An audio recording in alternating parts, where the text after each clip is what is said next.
Hi everyone, welcome back to Window Chats with Robyn, the podcast where I sit by my window and chat with very interesting people. Today's pre-recorded chat is with Julie Nolke. I am very exciting. Oh, I didn't ask. I hope I pronounced your last name right. I think it's Yes, Nolke. of course. That was Okay. great. Yeah. Cool. All right. I just needed a positive affirmation as a host, so thank you for that. You were Julie! doing great, Okay. sweetie. Do you feel like no matter where you are at your level, you just need praise? Oh, yes. All day, every day. I feel like the more success we get, for some reason, the more vulnerable I get. Oh, interesting. Do you know what I mean? Okay, I can see that. Well, because I think more people are watching your stuff now, right? It's not like, oh, my mom watched this. She said it was great. I mean, that does happen also. My mom watches everything. I love that. Mm-hmm. Does she have like a favorite? She goes, this is my bit. I love this character. No, but you know what? She will message me after most videos being like, I love this one. So if I didn't get a message, I'll know it wasn't her cup of tea. That's funny. Yeah. That's fair. That's fair. Mm-hmm. Lately with some stuff I'm doing, my family's like, I don't get it. And I go, that's cool. I don't either. But people seem to watch it. You just got to have fun too. Yes. Having fun. That is important to remember. Mm-hmm. Mm-hmm. Yeah. Is there one sketch that you're like, oh yeah, this was the funnest one I've ever done? You've done a lot of stuff. I watched a lot of them. You had too much. I've never had that complaint with a guest. I'm like, there's too much to watch. This is my day. Yeah, that's my whole approach is I'm just going to like shotgun content into the world until something sticks. I've been making stuff for like almost 10 years now. So you're right. There is a little bit too much content, but also, there's just so much to say, as I feel like the beauty of YouTube and creating your own stuff is that you can say exactly how you feel. It can be topical. It can be current. You put it out there and then you just like are at peace with it. And then you're done with that idea and you get to move on. And that's kind of wonderful. Favorite piece of something I've made or most enjoyable. I really like working with other artists. Collaborations. Yeah, that often makes for like the most fun shoot days. I had a whole series I made 2 videos in the series called Classic Cobb Salad. One of my favorite videos I've ever made. I just think it's so funny. And in the first video, I worked with Christian Smith and Natalie Metcalf, and they're 2 of like Second City's like golden childs. And that was really funny. And then in the second episode, I worked with Christian and Rodrigo Fernandez Stoll. And that one was, again, I was just like crying. I was laughing so hard. I love stuff like that. I mean, it doesn't perform very well, which is, everybody else's loss because I just think it's so silly. I still have to make the 3rd iteration of that series. I see that. Yeah. Well, Natalie was one of my Second City instructors for the conservatory. Oh, and sick. I'm like, oh my God, everyone's working. The funny people find each other. It's just so, I'm like, oh, this is such a fun collaboration. Look at them go. It is cool though. It's like Canada is a big country. Toronto's a big city. You'd think it's a big industry, but actually like it's kind of a small community. And I like to think that people stick up for each other and there's a lot of collaboration because it is like a little bit incestuous, but in kind of a nice way. But yeah, funny people find each other. Yeah. But also it's so interesting. I say funny people. I think you learn who has your sense of humor, Right. Because I'm not saying that certain people that other people say are funny aren't funny, but I'm saying like certain humors resonate with me more than others. Yeah. Do you find that you're more of like, you like dry wit? Do you like slapstick? Do you like wordplay, physical humor? What's up your alley? Oh my gosh. I feel like comedy depends on the day for me. Yeah. But what's really funny? This is why I love chatting with you. I watch some of your bits and the characters you do. I'm like, oh my God, those are my wheelhouse of characters. I watch your SNL audition. I go, yes, love these characters. Bring them back. I'm like, oh, she's still going. That's a lot in the back pocket there. I will say the SNL audition. So I've auditioned twice now. Haven't booked it, so I don't even know if I'm doing it right. But I will say it's a really fun exercise in like challenging yourself to come up with characters. Like almost for that reason alone is why I like auditioning, because you know, you get your breakdown of like, okay, start working on your tape. And in the tape, you get 5 minutes to try and come up with as many characters, as many accents, as many bits as you can in that chunk of time.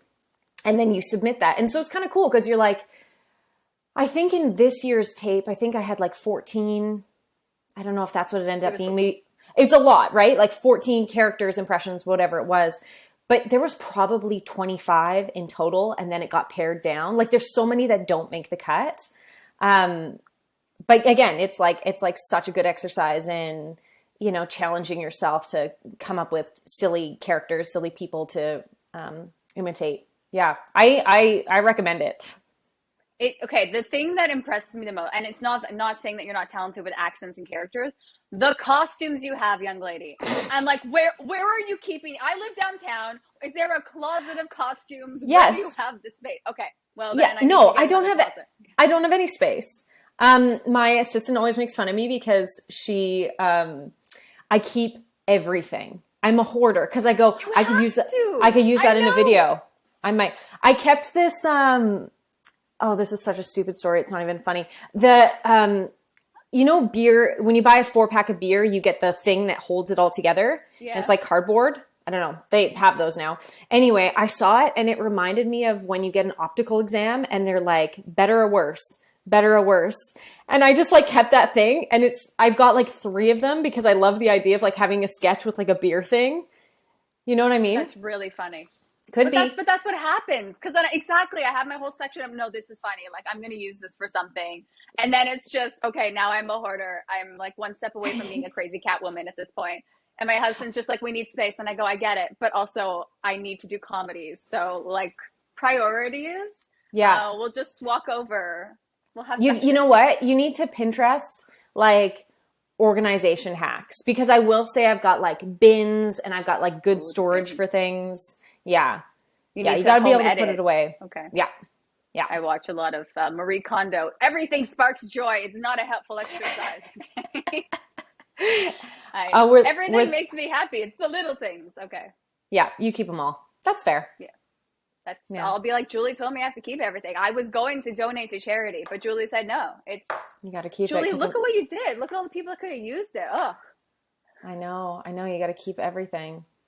It's what happened. Because you know what? I almost got rid of a couple things, and then I ended up doing these sketches. I'm like, oh, I'm so glad I kept this. And now I have this mentality of, oh, it's going to happen again. I'm going to need it again. Maybe. Well, okay. But how many times? Like, there have been so many times where I've done like a full closet clean, and I'm like, I don't freaking wear these blazers. And then you'll get an audition for like a newscaster, and you're like, where are my fucking blazers? Right? You know? So yeah, so half of my closet are clothes that I don't wear. I've got like a doctor's coat, a chef's jacket, an apron, you know, scrubs. And it's true. It's like the whole, okay, so this is my actors section. Yeah, and then exactly. I guess here's my, like, I could live in Lululemon kind of vibe. Like, here's my athletic attire. Yeah. And then I guess here's dresses for when I have to be fancy. But the in-between, like this top you're sporting is lovely. I don't get the in-between fashion of like not working out and being fancy. But I bought this top and justified it as an audition top. Because I was like, tell me this is not a period piece. Tell me this isn't Murdoch Mysteries. That's Murdoch, yeah. Okay. Right? You know. Yeah. I was like trying to explain that to my accountant. She was like, how is Zara a write-off? And I was like, this is Murdoch Mysteries, okay? Wait, did you book something on Murdoch wearing that top though? No.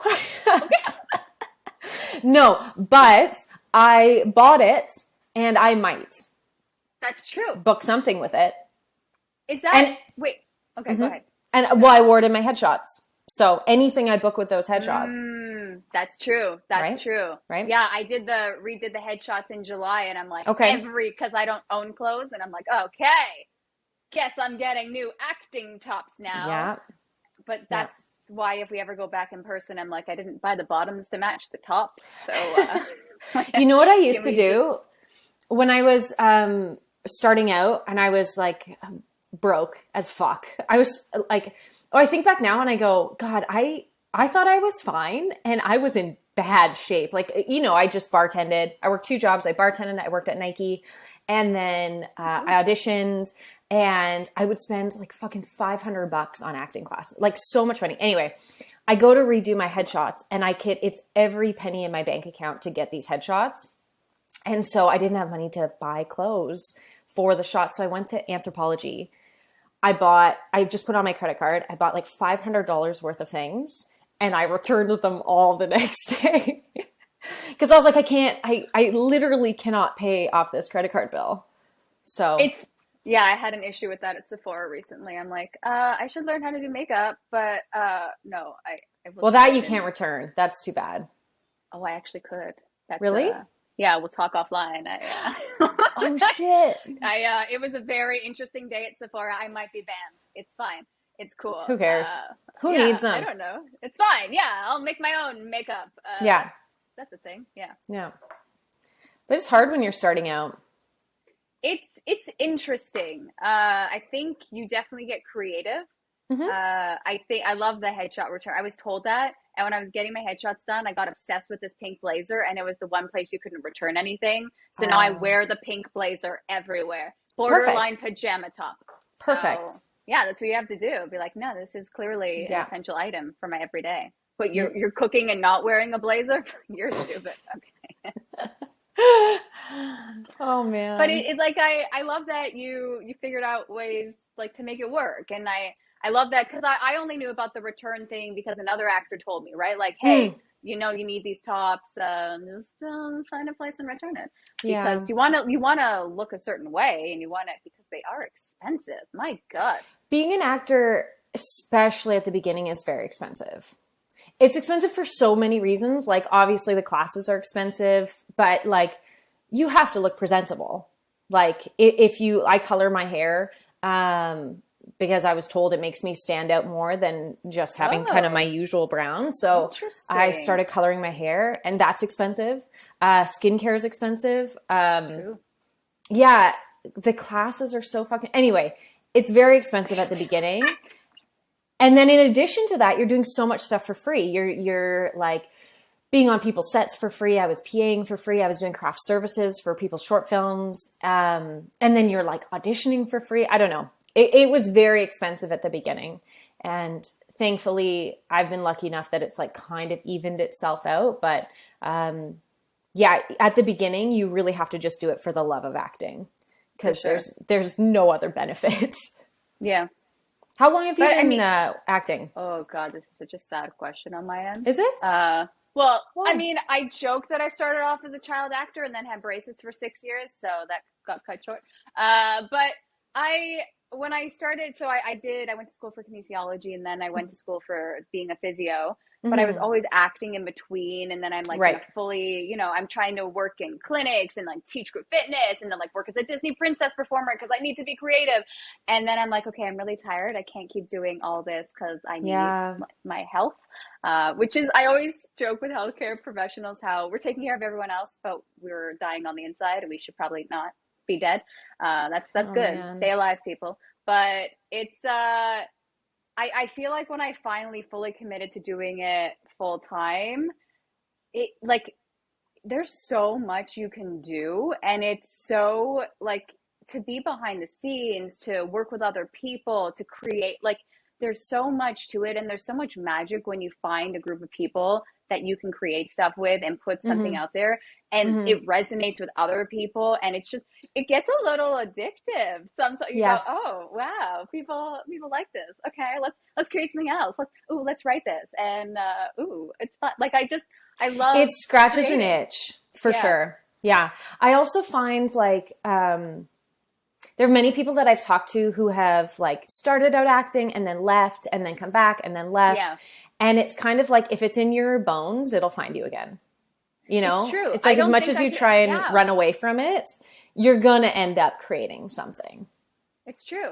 Yeah. I have a question for you. Cause again, I did deep dive on Julie. So this was really fun for me. So, I've had like multiple midlife crises. It's fun. And one of them was, I'm going to travel. And so my hubby and I went to Iceland and we went snowmobiling. And I saw you made a video about your experience, and I go, cool, I'm not the only one that hated it. What? It was the worst thing. Also, your hair was red, I think. I'm like, what is happening with this That phase? was a phase. Okay. That was a phase. Again, that was me trying to get cast. I was like, oh, there's like not a ton of redheads. Oh, that's so funny. Yeah. I thought that too. Thank you for trying that out. How did it go? Is it worth trying? No. Okay. No. Okay. It just like, I guess it looked fine, but no, it didn't work for me. Yeah. So I actually used to, one of my early jobs as an actor was to be the host of TripAdvisor. Oh, I didn't know they had hosts. Yeah, they didn't initially. So it started out as a different company that used to run tours, and then TripAdvisor bought them, and then so basically they would have these tours on sale, and they would film videos associated with the tours so that customers knew what to expect when going on the tour. I was in charge of going there, field producing, and hosting these videos. So I would do all the tours. And they would send me with a camera operator. And we did Iceland. We did all over the world. It was truly the most amazing job. And it really only shut down because of COVID, because they kind of just like turtled the whole TripAdvisor company, because they're tourism. But yeah, the Iceland video was amazing. The whole experience was amazing. It was the middle of winter. And so it was like some of the most incredible things I've ever done in my life, but just absolutely frozen to my core. So yeah, we were snowmobiling like through a blizzard, and you couldn't see like 3 feet in front of you. Yeah, it was pretty scary. It's so true, and they don't tell you that. And then they for us, they kind of just left us there and said you could take pictures now. And what am I taking a picture of? I can't see the snowmobile in front of me. Yeah, that was the coldest I've ever been in my life. Yeah, it was super cold. We actually also did. Okay, this just sounds like bragging, but we did this like snorkeling in a fissure. So there's like, Iceland's like right on a continental crack basically. And it's got all these massive cracks that go really, really deep into the earth, and you can snorkel and scuba in them. And of course it's middle of winter, which is freezing, but it's also wonderful because the water is crystal clear. And so we're snorkeling and we're in dry suits, which are meant to keep you warm, but they do not. And the water is -1 degree, but of course it's not freezing because the water is moving.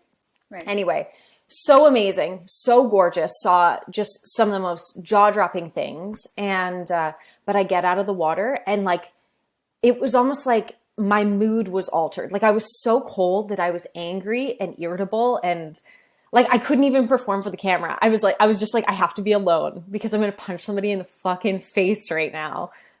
Yeah. There is something to, my husband and I went paragliding once, and like, it was, oh my gosh. And we land, and then I was in the weirdest mood, like, don't talk to me. I need like, there was such a high and low from going, oh my God, I'm going to die. Well, yeah. And then we go, okay, I don't know what's happening. I feel really weird. Yeah. I need some space. I need some alone time. Yeah. Can we just like, your body's just like processing the adrenaline and all the like fight or flight hormones. There should be a phase after anything that raises, the level that high adrenaline, and you should like have an in-between phase. You know, maybe there's like a mini snorkeling transition. I have no idea. Yeah. No, I hear you. Okay. Yeah. As you like process. Totally. Yeah, I'll do an app for that. That'll be the money maker. Pitch it on Dragon's Den. I watch these shows, I go, yeah, I just got to invent something. That's cool. Easy. Yeah, it's super easy. Everyone makes it look super easy. Not a lot of time. Just kind of, you wake up, you create something, done. Yeah. Just like creating content, right? You just wake up, whatever, film easy. it, it's done. No problem. Yeah, not a problem. No problem. I'm so fucking tired. I'm so excited for you to have an assistant, that you're so busy. Like, I love this life for you, because I just feel, although here's the thing, like with an assistant, I don't know what I would do with one, because I don't know how to delegate well. Right. And that's on you. That's true. That's true. That is fair. Yeah. I think part of the problem, like I would say anyone who's freelance or a small business owner, part of the corner that we paint ourselves into is that we learn to wear all the hats, and the business can't function without us. And that's something we all do, right? Because you do it out of necessity, because you go, yeah, I got to learn how to edit. I got to learn Photoshop. I got to learn accounting, investing, whatever it is. But yeah, then you run into this issue of, fuck, I'm the only person who can run this thing now.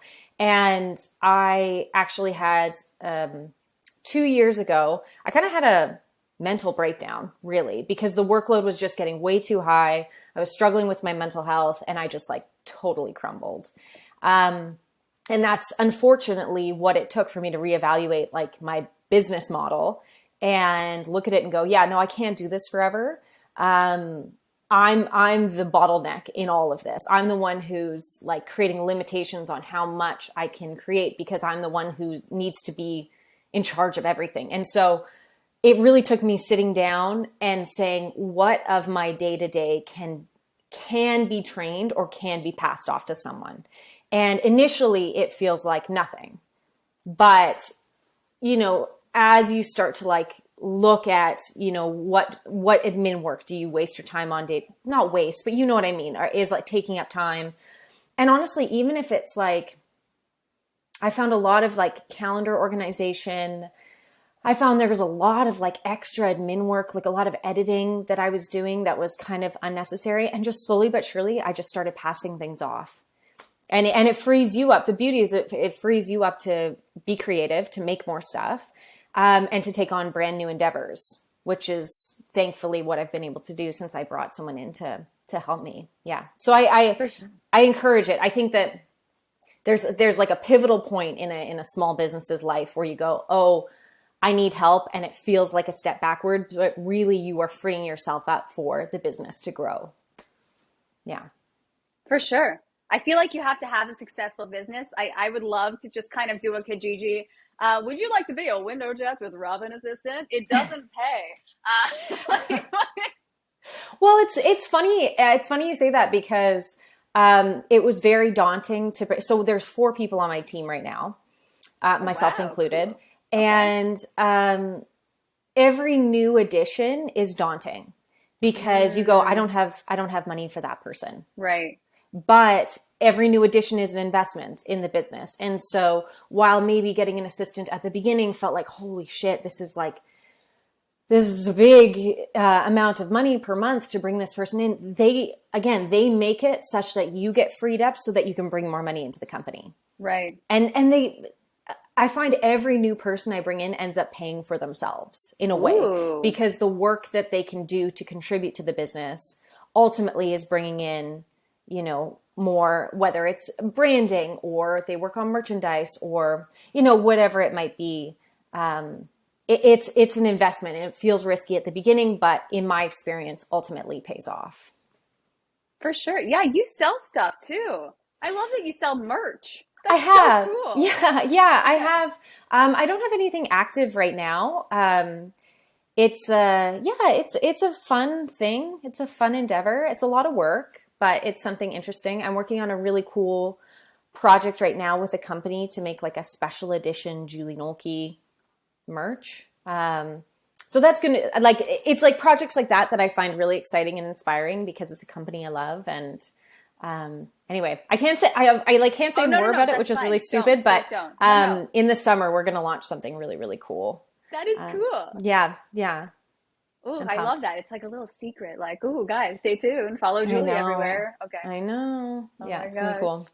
I love how you do product placements in your sketches. That's so funny. I was watching the Pulp comedy and I go, that is funny.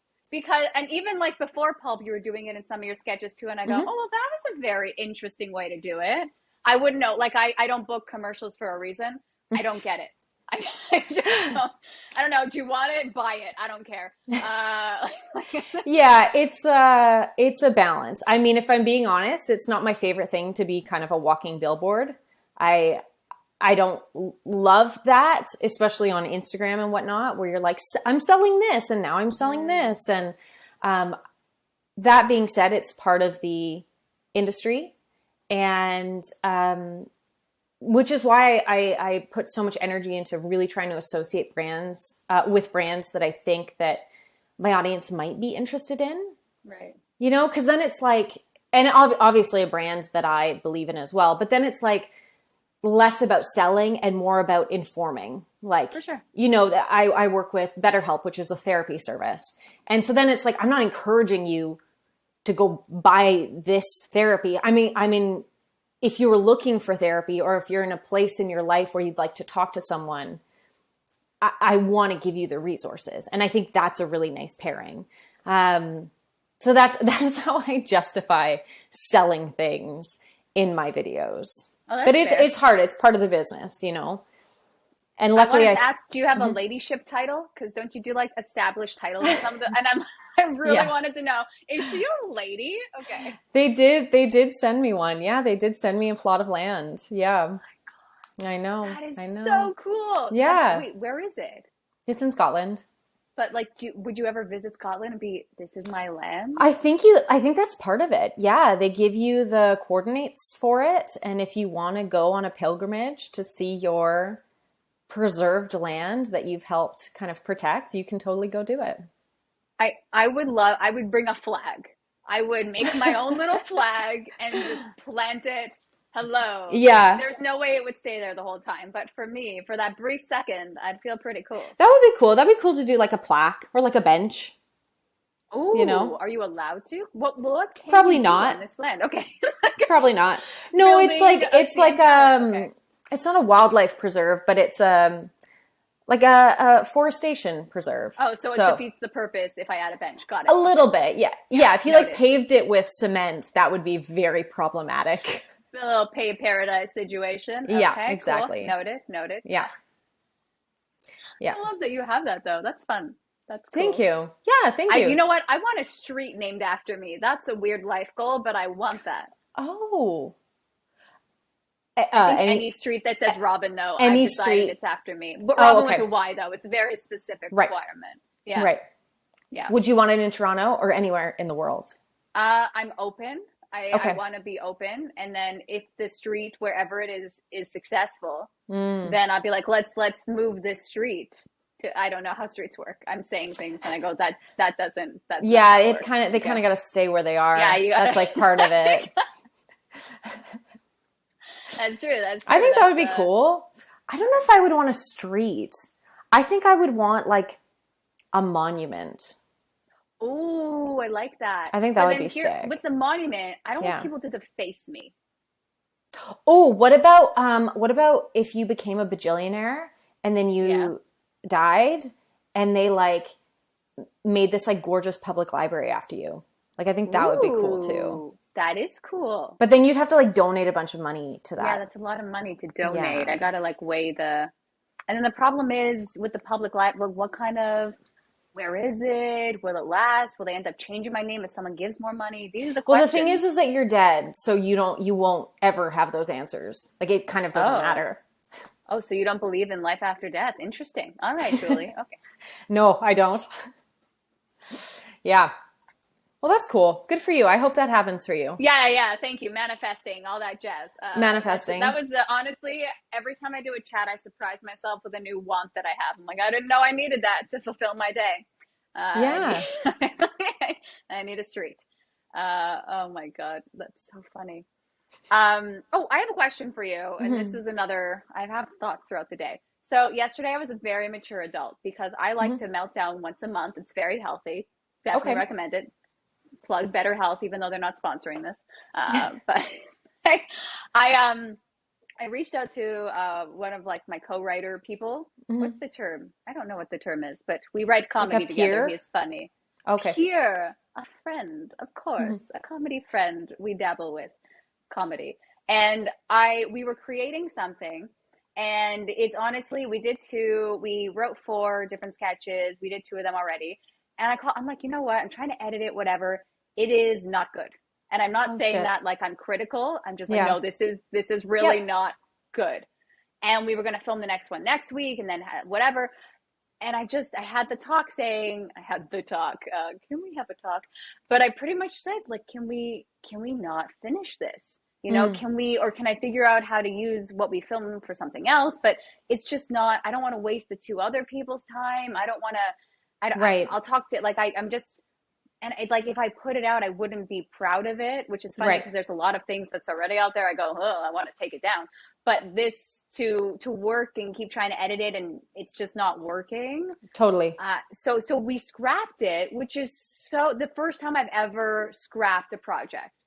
And I don't know if you've ever experienced that, but it's a very weird feeling. Okay. I'm proud of you. That's great. Oh, thank you. I think it's a huge of a person. It's a balance, right? Of like, you got to get your perfectionist out of the way. And because sometimes that just gets in the way and you go, this is shit because I'm shit. But no, sometimes it's actually shit. And I think it takes like a grown up, a real like artist who knows what's good, to be able to look at it and go, no, it's not what we imagined. It's not the caliber we imagined. I think it's really helpful to also try and pinpoint what went wrong. Yeah. You know, if it's the rhythm of the sketch, if it's the writing, if it's the shots, what it is, so that, maybe you do shoot the other sketches, but you shoot them with that in mind, knowing what didn't work. Yeah. I think that can be really helpful. But I have most definitely thrown away entire sketches. I even look back to my old stuff and I go, God, wow, I thought that was okay to post. I mean, it's all a good exercise. And there are certainly things that I've created that will never see the light of day. But in order for that not to be a waste of time, I think it's worth looking at what went wrong. And for me, sometimes it was just like, God, the idea was just not as funny as I thought. Shit. Yeah, it just wasn't there. It was too on the nose. It was lazy. It was, low hanging fruit when I could have gone like a couple levels deeper in terms of joke writing. But yeah, that's too bad. I'm really sorry to hear that, but I'm also proud of you for being able to recognize that it's not good. I just hate wasting people's time. I feel bad for the first two that we filmed something with. That's why I'm like, I will figure out how to use this for something else. I don't know. People watch reels, so I'll find something funny to pull. Yeah. That, like, honestly, if it's even like a 15-second, if there's anything in there that you can kind of manipulate, I would say absolutely go for it. Yeah. Yeah. What do you think didn't work about it? We had an idea and we tried to build off another idea, and it's just, there was too many things, too many questions. It just, you think it got a little muddy? It's very muddy. I know what we wanted to do. It's just, no matter how much I edit it, no matter how tight I try and make it, it's just not landing. And it's not being critical because I could be critical. Not happening. I did a short film years ago, and we ran into that issue of it getting a little bit muddy. And part of the problem, which I learned such a good lesson, was we improv'd too much on the day. And that's such a fucking like, people think, oh, I'm so inspired when I'm improvising. Like, we come up with such good stuff. But the reality is, like, there's a reason that you chose those words on the page, right? It's clean. It has good rhythm. Like, I found that we were improvising and the scenes would just go on too long, and it would get muddy, and it would be like, wait, what's the actual joke? And we'd miss the whole fucking punchline of that bit. So in doing that edit, I was like, and then like, we hardly ever got like a clean take of just the script. Yes, I think you nailed it. We were like, it's the second we met in the con program, and we were just improvising and everything. We never stuck with what we wrote. With what you wrote. And that's always like, that's always what's cleanest, right? It's true. Because you worked it out, you read it, this is it, this is all it needs. And don't get me wrong, the improvs are hilarious. I love them. They're great, but that's not telling the story we're trying to tell. And now it's, I don't know how to edit this. Yeah. And I think that's the thing that a lot of comedians fall into the trap of, because on the day, like, you've worked on, especially if you've written the script, the joke feels stale to you. So on the day, you're trying to revive it for yourself because you're selfish and you go, I want to make it funny for me. I want it to feel inspired. But the reality is, you're just going too many layers deep, and you just had to keep it clean and stick with the script. Yeah, I've done that a few times, and now I am diligent about, no, we're going to get 2 clean takes of the script, and then you can play. But I want the script, and that's usually the cuts we end up using. For sure. Yeah. And nothing wrong with the improvs. They're usually funny, and then that leads to another, oh, I'm going to use that bit for another sketch. That's funny. Yep. But yeah, it gets, muddy is a good word. I like that. Yeah. That's how hello, we have canceled this sketch because it's muddy. Because it's muddy. Yeah. Dirty. Ew. You know what I love that it feels kind of improv-y that you do with the pulp comedy is that bit at the end, the banter. I'm a big fan of banter. And I think people love, like, it's kind of a behind the scenes banter vibe discussion. Mm-hmm. And again, like, to me, there's still some edited components, which makes sense. I can talk for hours. I get it. But I love that the vibe, or you guys have such a good rapport together. Thank you. I don't know how you found each other. It was a curated process. Like, okay. It's not, yeah. So we were walking on the street. Hey, do you no, okay. No. Everyone was hand selected for their abilities to wear multiple hats. They're either a great writer, they're a great performer, they're a great improviser. Everybody brings something great to the table. And we knew when we were coming up with the idea, we knew we wanted a component that was kind of a refined, more curated sketch. And then we wanted exactly what you're saying. We wanted the ability to have, a more improvised, impromptu chat, because we wanted to play off of two things. We wanted to create content that was easily digestible, fun, funny, would brighten your day. And then we wanted to show kind of the behind the scenes of this is who we are, and you get to meet us, and you get to be one of our friends, and you get to feel like you're at the table with us. And that's kind of like another great aspect of YouTube, is that some people are watching it for entertainment and some people are watching it for relationship. And we wanted to create a show that kind of satiated both of those thirsts. And so, and there's some people that are like, I fucking hate the panel chat. And there's some people that love it. And I it's your prerogative to skip ahead. And I love that.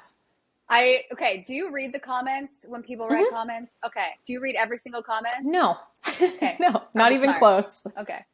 I do, my thing is I do the first hour on both my channel and the Pulp Comedy channel. I'll sit in for the first hour and just kind of read and respond and just get the kind of temperature check of how people are feeling about the video. And then I'll usually put it away because it usually gets pretty weird after that. Oh, I'm at a point now. I'm creating this weird stuff with, a shout out to Tim Rose. So he has cerebral palsy and we're just kind of like riffing I've seen. Forth. Yeah, it's great. Apologies to anyone watching it. Thank you. I don't get it, but I share it. Okay. But what was really funny is I play a really good Karen. I've learned that. TikTok has told me that. YouTube has told me that. And so is Instagram. And it's so interesting when people don't know what you're doing and that it's comedy and how they respond to it. So for you, like it's your, Julie Nolke, YouTube channel, this is comedy. I guess I still don't really understand hashtags and describing videos well, whatever. But to see people's thoughts that I would never say this to someone's face, I go, oh my God, first off, I was upset initially, but now I'm like, you watched my whole thing. Thank you so much. Yeah. That's hard because in those videos, a part of it is like, it's almost that whole series that you do reminds me of Between Two Ferns a little bit. Yeah, that's how like, I was describing it. Yeah. Zach Galifianakis is like never breaks character. Yeah. And is acting like himself. And I think that's very funny. Like, I love what you guys do. I think it's very funny. You also, Julie? Okay. I mean, you run the risk of people are going to hate you. That's true. If they don't know. But I'm like, you know what? If they secretly hate me anyways, maybe I'm just like, I feel like nowadays with what we're creating, everyone's going to need someone that can play a believable Karen. So I'm just going to make this niche for myself. So when someone's like, oh my God, I need to hate a white girl, be like, hi. Yeah. Robyn, hated oh white my girl. God. I have auditioned for so many hateable white girls in the last 3 months. It's crazy. It's out there. Like, that's the thing. This is building a skill set. So you're ahead of the curve for sure. No, I love the series. And I mean, I immediately got that it was comedy because I know you obviously, but it is so obnoxious that I think it's very apparent that it is, but I mean, I thought so. I'm like, but then again, okay, I thought so. And then I did a sketch. I didn't share that bit. And I ran into someone that I almost word for word was the person that was the character that I played. Oh, really? Going on a whole rant about how triggered she was because there was no almond milk. And I'm like, oh my God, this is a character I wrote. And now I'm seeing you in real person. I can't why people thought I was real. This is an experience. Okay. I know you create a character that's like such a far extreme. Yeah. And then you meet a real person and you're like, oh shit, maybe I didn't go far enough. I know. And that's what I'm like, okay, well, where else can I go with this? Yeah. I mean, there's sometimes you do a sketch and this could have been your old work and you're not proud of it. So sorry if I brought it up, but there was a point where you like literally ripped off a limb. And I thought, I have never gone that far with a sketch. It was this exercise one. Oh my God, that's such an old video. It was very old. I like to see people's earlier work. And I've never gone far enough in a sketch that I rip off my own limb. I don't know why you have limbs available, but I love how far you took it. It was funny. Okay. Thank you. That's something I love to do with sketches actually when I'm writing them is sometimes I'll write them once and then I'll like kind of go away from it and then I'll come back and see how I can either put an extra turn in there or, I mean, I will say that one's not a great example because that's a very early sketch and like very early in my process of writing.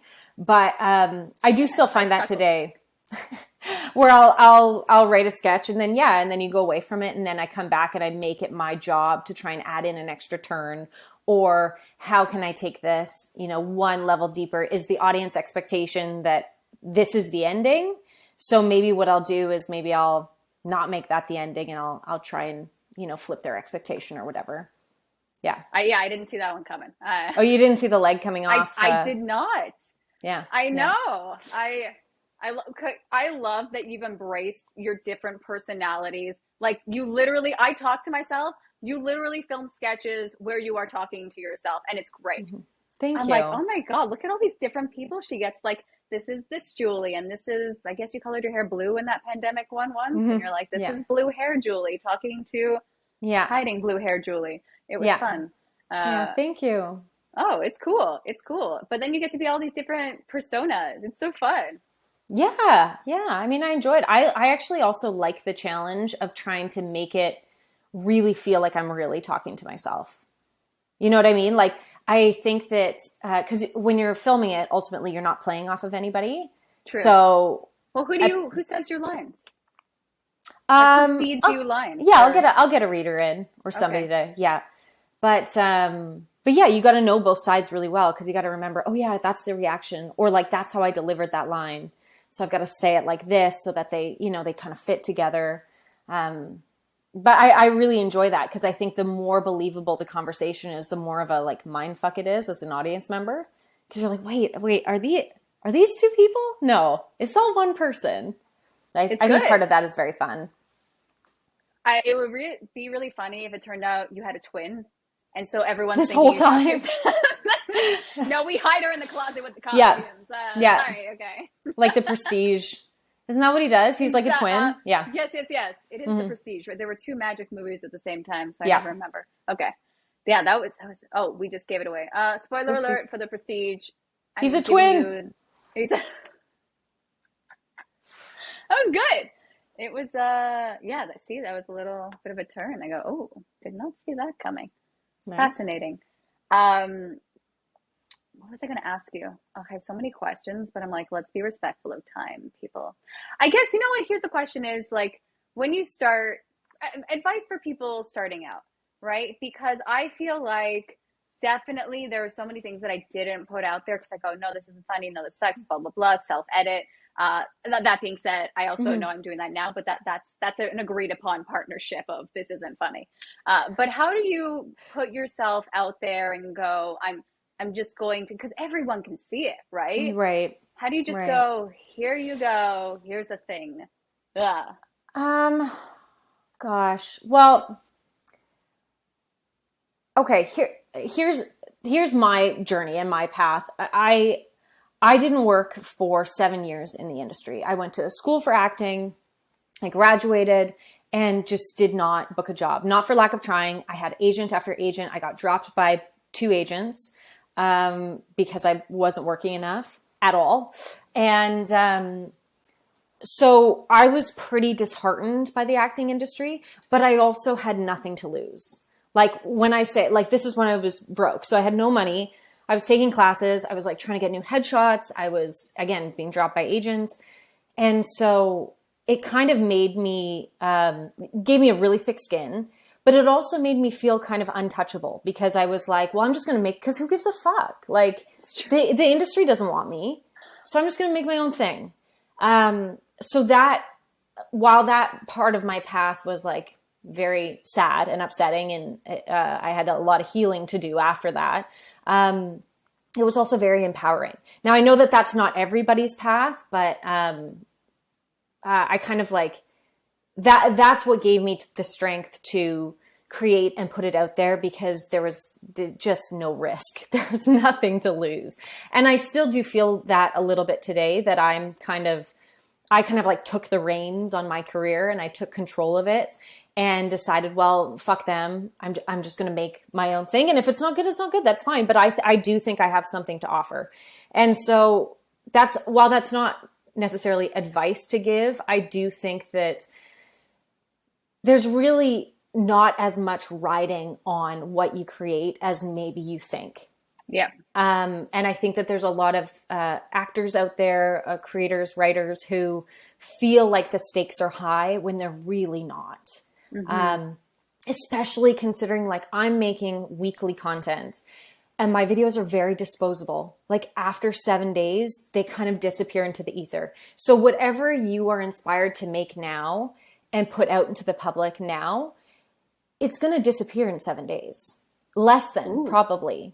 And so the risk is just so low that I almost just want to say, just make it, make it, take the risk, put it out there, because people are going to forget about it. Truly. True. There's just, the saturation is so high.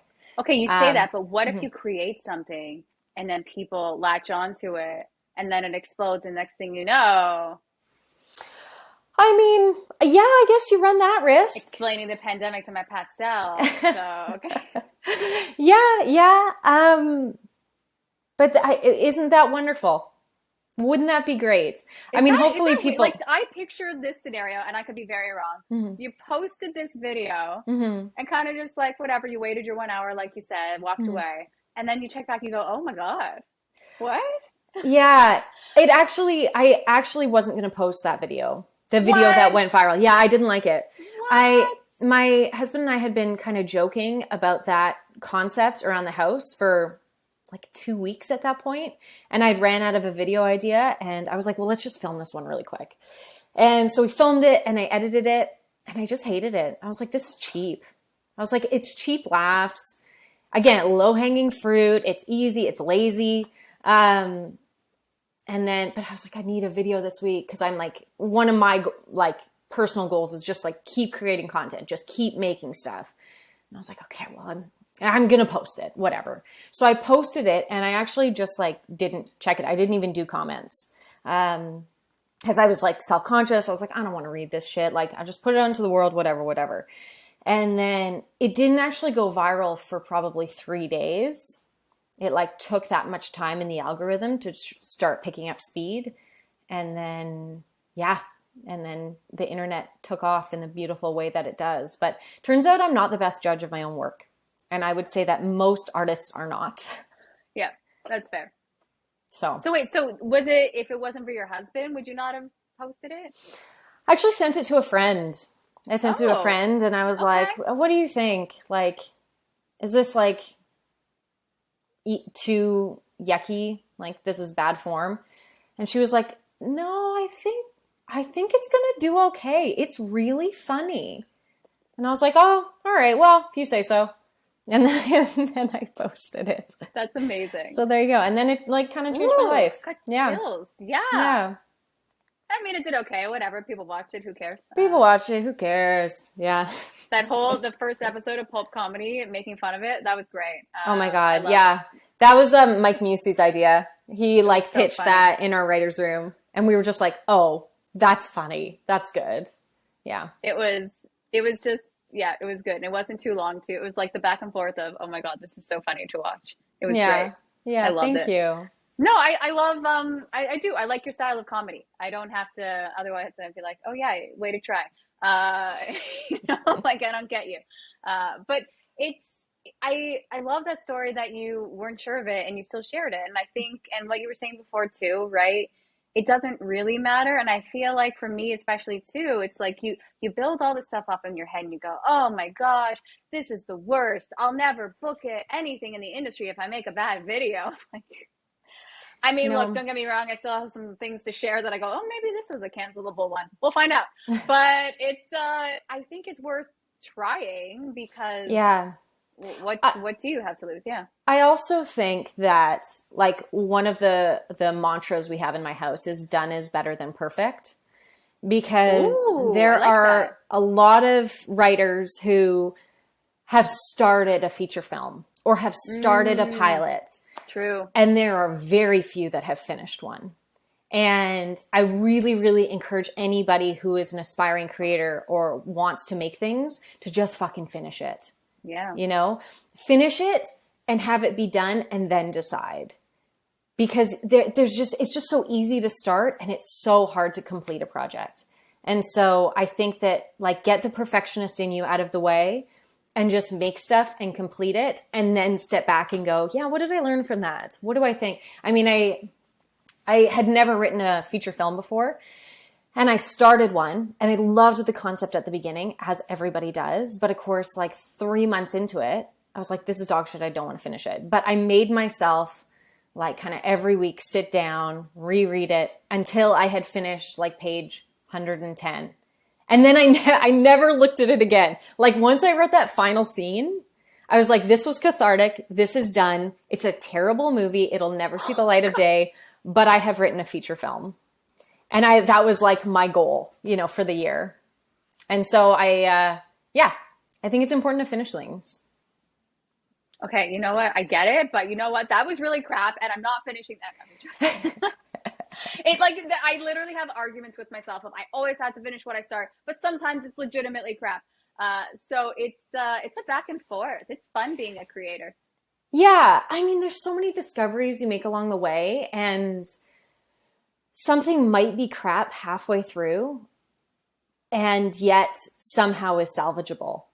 I have found that as well. Like putting that extra kind of elbow grease into a project can be enough to revive it. Ooh, I like that. I love that it's elbow grease. Why only for I don't know. There's so much. It's just like, I'm not going, maybe it's like okay.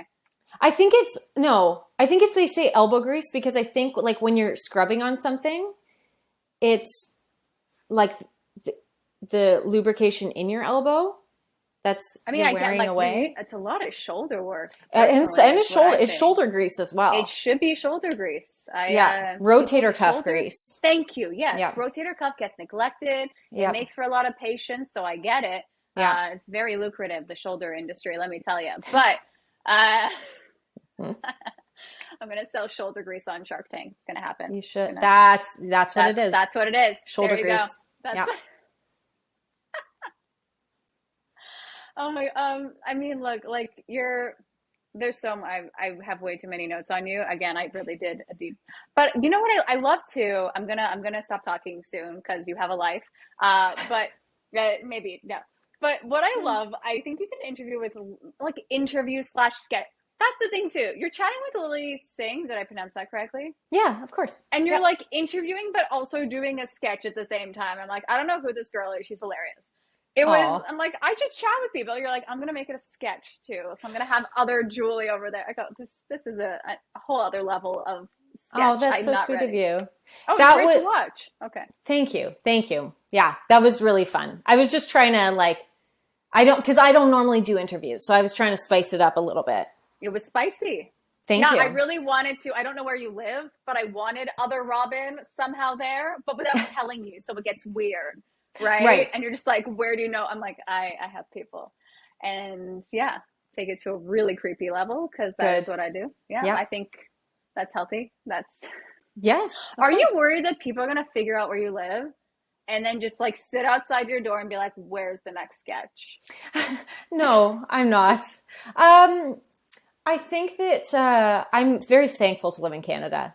The fans here and audience members here are very respectful, and like respect privacy and whatnot. In the States, a little bit when I have been, it's a little bit more kind of in your face, and I do know creators that are like need to be much more protective about where they live, but for the most part, knock on wood, everybody's been really wonderful, and yeah, nobody's been like, oh, I know where you live. What are they going to do though? Were they going to knock on my door? I have ideas. Okay. I don't know what that meant. That sounded so, I say weird things. I don't know what it would be. What could they do? Give me merch? Put me in your next sketch. Ooh, like next comedians. Look how funny I am. Someone's doing physical comedy outside the door. I'd be like, haha. No, I think one of the things that I've learned being on YouTube for so long is that it's like any kind of it's a celebrity, but any celebrity relationship, it's like they'll know more about me than I know about them. Oh, true. And it's just important to kind of remember that when you're meeting with audience members or fans, that one of the first things I do is like ask their name, ask them where they're from, just so that I can have a reference point, so it doesn't feel like it's such an uneven relationship. For sure. That's a great point. Because they'll know a lot about me, and that can feel like a little bit overwhelming. But if I can break the ice by asking them questions, it usually feels like a more level playing field. True. I see that. Yeah. Yeah, there's something interesting because I don't like to share much. Well, I mean, I overshare, but in a calculated way. Sure. And then I let it slip that my husband's birthday was last week. And then people are messaging me like, happy birthday to your husband. I'm like, oh my God, you watch my stuff? Stop. Yeah, cool. That's cute. But also like, should I not have said that? Did we just give away a password for something? I don't think so. But you know, like, and now they know his social insurance number and shit's getting real. But I worry about that kind of stuff because so like just don't share my credit card number online. That's I mean, there's pretty obvious things. I feel like you should. I say that. Okay, I had a callback that was being recorded, and they're like, okay, so what credit card number? What's your credit card number? And I have a problem where I memorize my credit card number, so I couldn't improv a fake credit card number. So it was not a good callback. Let me just say, I'm like, oh no, I can't say this. Oh my God. I couldn't not think of my credit card number. It was fun. It was fun.